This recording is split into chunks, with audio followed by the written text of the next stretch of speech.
സുനന്ദ പുഷ്കറിന്റെ മരണവുമായി ബന്ധപ്പെട്ട ദുരൂഹത വർദ്ധിക്കുന്നു. സുനന്ദ ഉപയോഗിച്ചിരുന്ന വസ്തുക്കൾ കാണാതായെന്ന് ദില്ലി പോലീസ് വ്യക്തമാക്കുന്നു.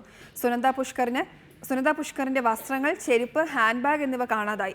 കേസ് അന്വേഷണത്തിലെ തൽസ്ഥിതി ആഭ്യന്തരമന്ത്രിയെ അറിയിച്ചെന്നും ദില്ലി പോലീസ് പറയുന്നു. സുനന്ദ പുഷ്കറിനെ മരിച്ച നിലയിൽ കണ്ടെത്തിയ ദില്ലിയിലെ പഞ്ചനക്ഷത്ര ഹോട്ടൽ മുറിയിൽ നിന്നാണ് വസ്തുവകകൾ മോഷണം പോയതായി ദില്ലി പോലീസ് സംശയിക്കുന്നത്.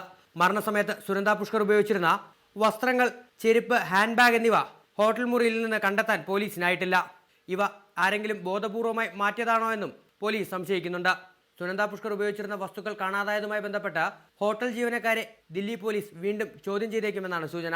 ഇതിനിടെ സുനന്ദ പുഷ്കറിന്റെ മരണവുമായി ബന്ധപ്പെട്ട് 3 പേരെ കൂടി ദില്ലി പോലീസ് കഴിഞ്ഞ ദിവസം ചോദ്യം ചെയ്തു. എന്നാൽ ഇത് ആരൊക്കെയാണെന്ന് വെളിപ്പെടുത്താൻ ദില്ലി പോലീസ് തയ്യാറായിട്ടില്ല. കഴിഞ്ഞ ദിവസം കേന്ദ്ര ആഭ്യന്തരമന്ത്രി രാജ്നാഥ് സിംഗിനെ സന്ദർശിച്ച Delhi police commissioner BS Bassi Sunanda പുഷ്കറിന്റെ മരണവുമായി ബന്ധപ്പെട്ട കേസിലെ അന്വേഷണ പുരോഗതി അറിയിച്ചു.